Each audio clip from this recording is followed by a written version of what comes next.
So the point is, therefore, that you can do everything you have to do in this spirit. Don't make a distinction between work and play. Regard everything that you're doing as play, and don't imagine for 1 minute that you've got to be serious about it.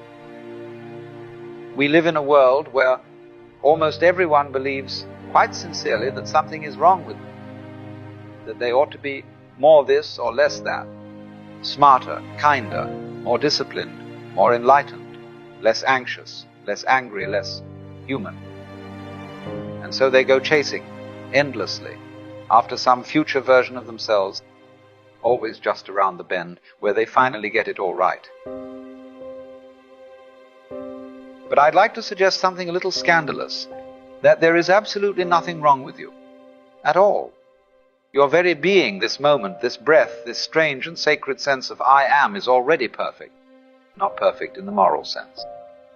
Not tidy, polished, or well-behaved, but perfect the way a flame dances, or a tree bends in the wind, or a galaxy spins. You see, you're not something apart from nature, observing it from a distance. You are nature, just as much as the stars, the ocean, and the clouds. The patterns of your thoughts, your laughter, your sorrow. They are every bit as natural as the ripples in water or the sound of thunder. And you don't need to do a thing to earn your place here. Because the truth is, you are all already an extraordinary phenomenon of the universe. You're just like that. And that is enough.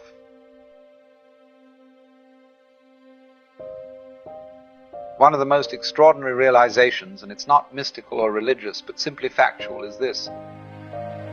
You didn't come into this world. You came out of it just as an apple tree apples the universe peoples. And you are one of those people. You're not a stranger wandering through a foreign land. You are this place, its eyes, its thoughts, its wonderings about itself.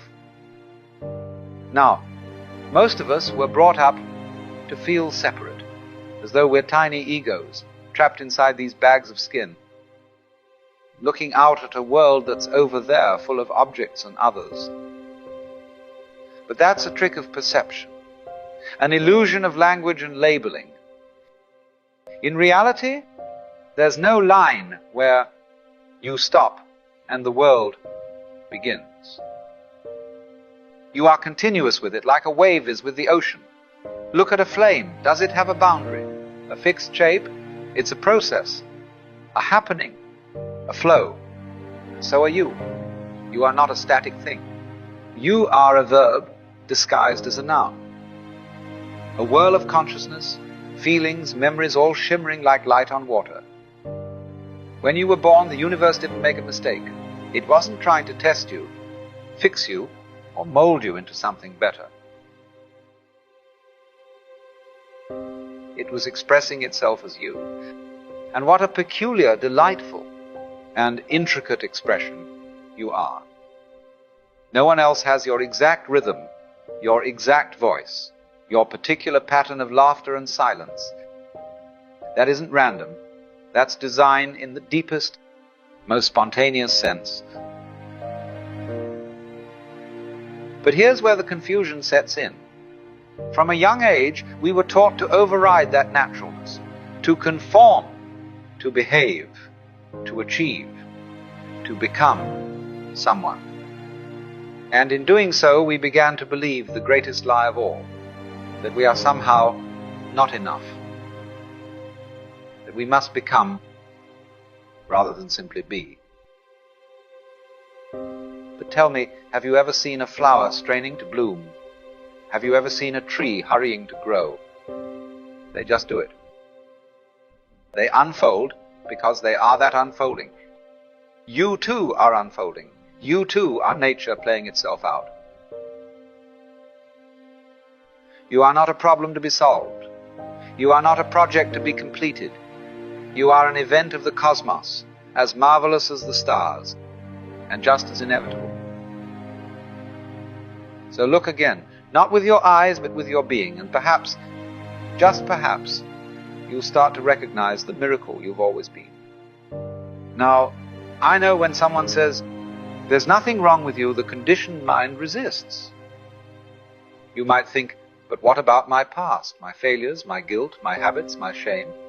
And yet, all of that too is part of the play, part of the process. You see, from the very beginning we're handed a story. That being alive is a test. That you're here to prove something to God, to society, to your parents, to yourself.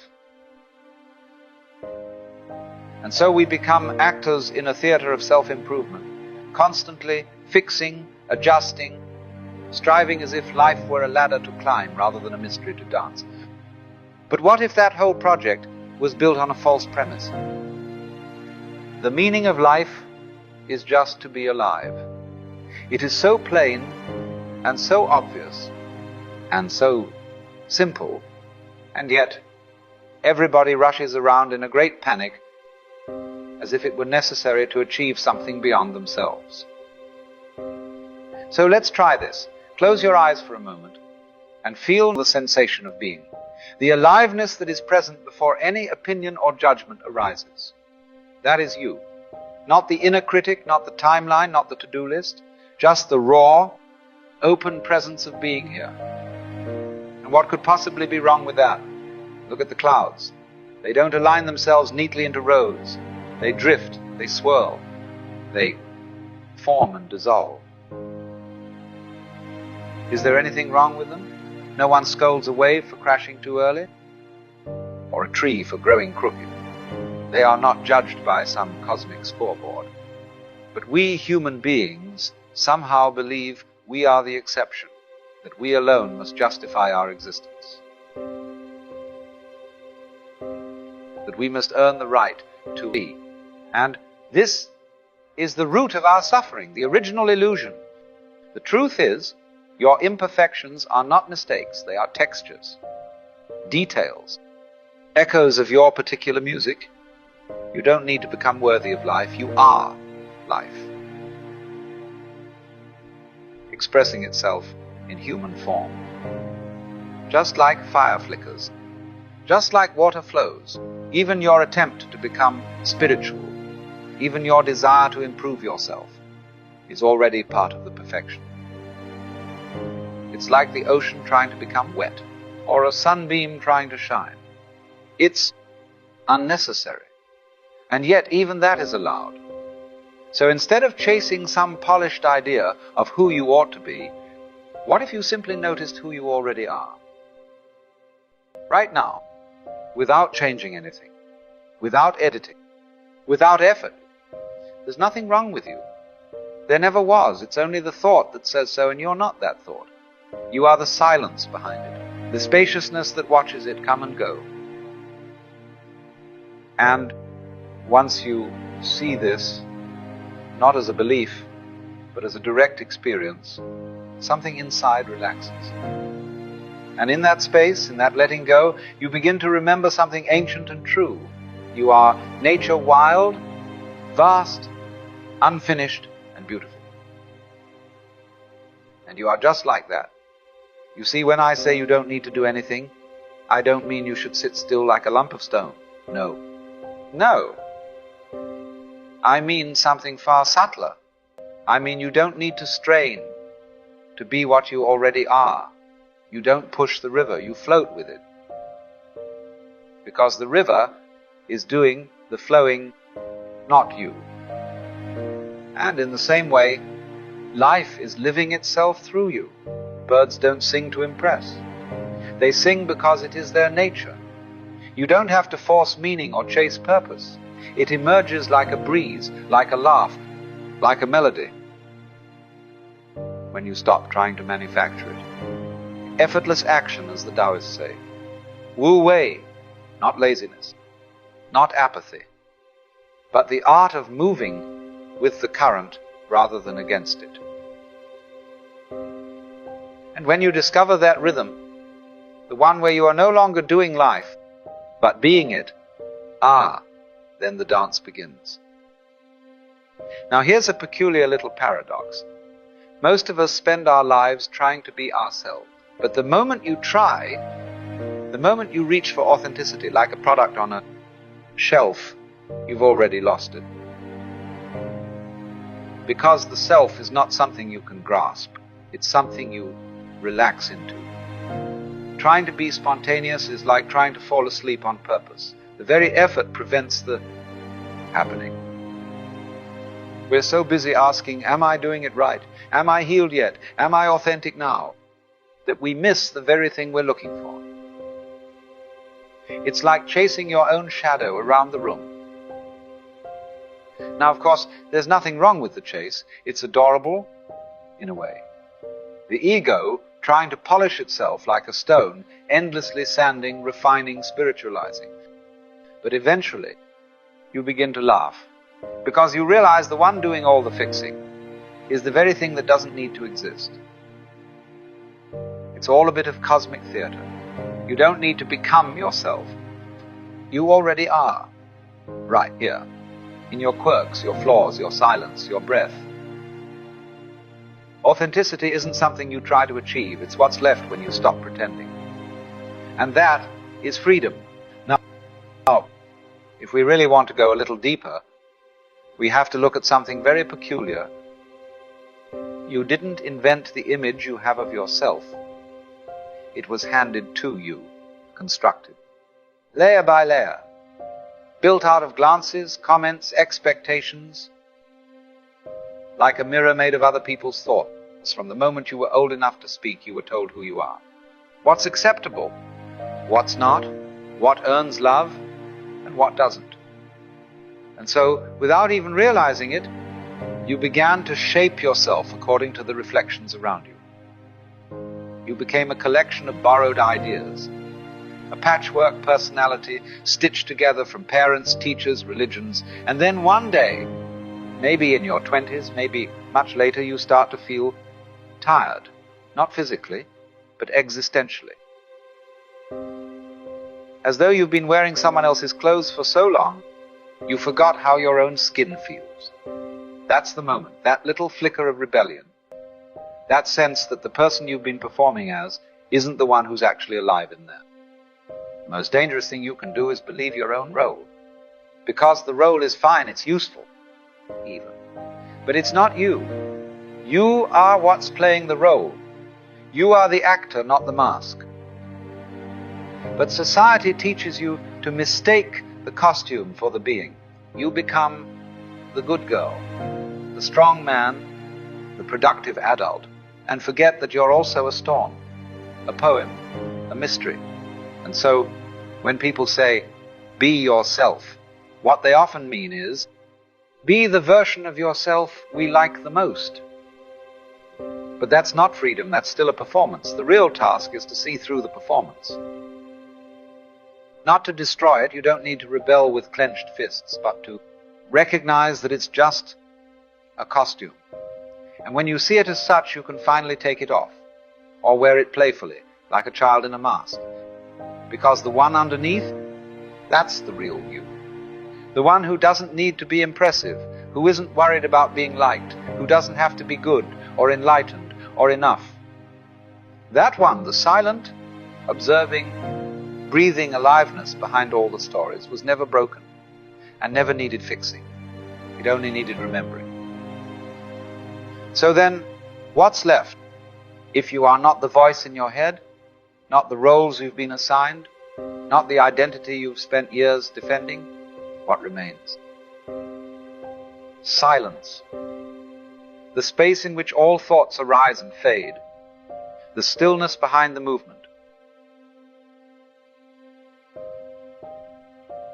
You see, awakening is not a matter of adding anything.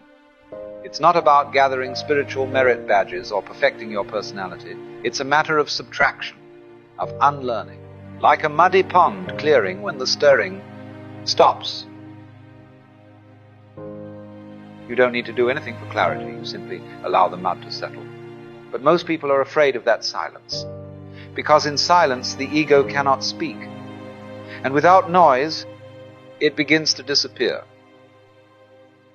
Yet that's where your real nature is hiding. Not in the struggle, but in the surrender.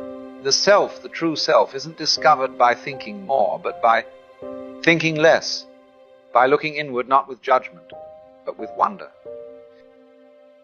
And in that gentle noticing, you begin to feel it, a quiet hum behind your chest, a spaciousness where the need to become finally dissolves. And what's left is being pure, present, unconditional, just like that. So then, how does one live like this, without all the grasping, the fixing, the polishing? Well, like the sky. The sky doesn't hold on to the clouds, doesn't chase the sun or argue with the storm. It just lets things pass through. And you, if you stop clinging so tightly to your story, can live like that too. No need to constantly edit yourself, no need to be better all the time. Because once you realize you are the sky and not the passing weather, everything becomes a little... You begin to trust life more. Not because you figured it all out, but because you no longer believe you need to. There's a rhythm to things, a timing that doesn't belong to the clock, but to the heart. And when you stop pushing so hard, you can actually hear it. And that's the irony, isn't it? When you stop trying so hard to live the right way, you begin living the real way. More wonder, less control, more play, less proving.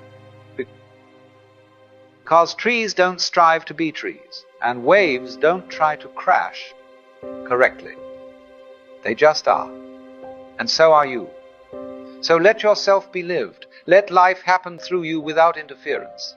Because you are just like that, and that is more than enough. And so we return to the beginning, to that strange and wonderful statement, there is nothing wrong with you at all. Not as a comforting sentiment, but as a radical, liberating truth. You are not something broken that needs to be repaired.